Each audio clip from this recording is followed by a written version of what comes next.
After the incredible encounter we had at the end of last week, I was really excited to begin this week from that same stand in hopes that we'd see some of that same rut activity continue. But the first thing I was greeted with on this hunt was a flock of turkeys. Now, this is actually the opening day of fall turkey season here in PA, but we saw that flock of gobblers a few weeks ago, and those are the only turkeys I'm really interested in taking. Plus, these are actually well out of archery range, so not really any temptation there. But when that flock of gobblers comes through, things get interesting. You may remember last week when the flock of turkeys came right underneath us. Of course, these ones decide to stay well out of range, and I just get to film them, but it's actually cool to see them moving through this area. I didn't really know for sure if this flock used this area for feeding, which it seems they do, so at least there's some encouragement. Maybe we can get a shot at these somewhere down the line, but for now, they're way too far away.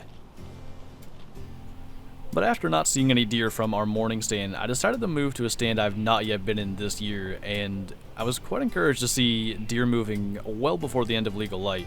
Now, of course, we only have a buck tag remaining, so the hope is that one of these does ends up being in heat and getting a buck on her trail. But either way, it's a stand I can keep in the back of my mind, because with these does coming out with plenty of legal light, it's only a matter of time until a buck makes a daytime appearance.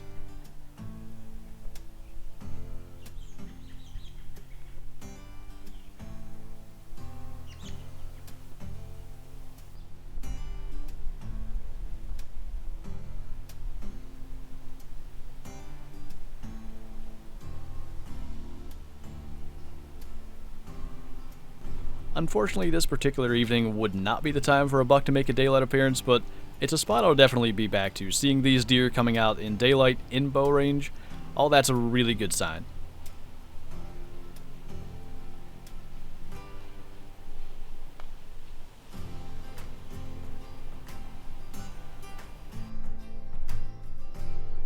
Things would get kind of interesting on a Wednesday evening hunt, and on a hunt where I thought nothing was going to happen just before last light, deer finally started showing up, and some does up the hill got this buck's attention. And eventually, as he works his way up there, I realize he's not the only buck in the area.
Unfortunately, I was only able to film him in this tiny window, but that is a great looking young buck that I'd really love to see make it another couple of years.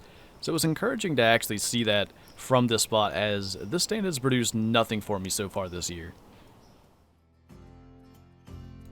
The morning of November 8th would bring snow, and with it a bit more buck activity than we've been seeing throughout the week, so I was really hoping once again back in the spot where we saw the 8-point that something may happen. And it was a good sign early to have these bucks moving.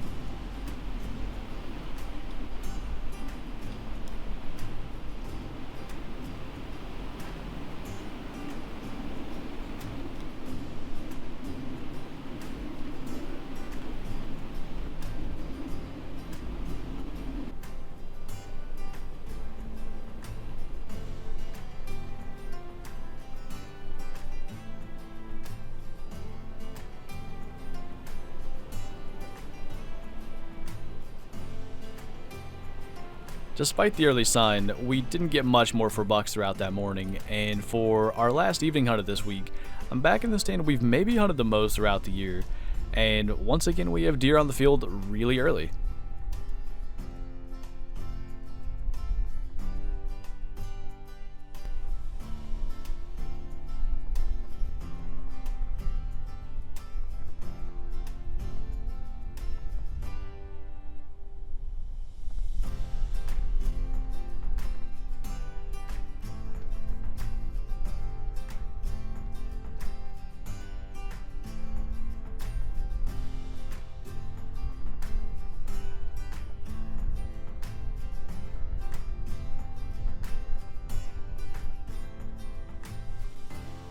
And it's much like before, we have mature does on this field well before dark, and it's only a matter of time before a buck makes a daylight appearance to come and check them out.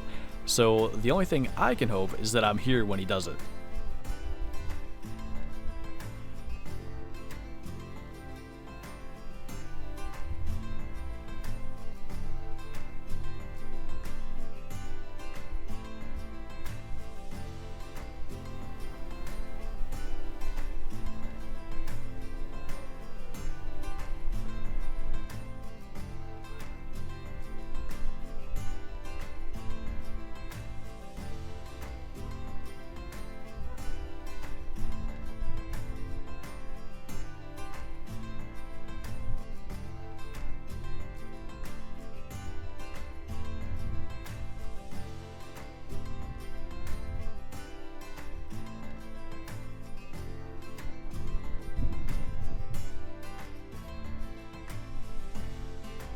But once again, we watched the sunset on another week of archery season from Archery Stand, and despite the slow start to the week, things did heat up throughout, so at least there's a bit of encouragement in that.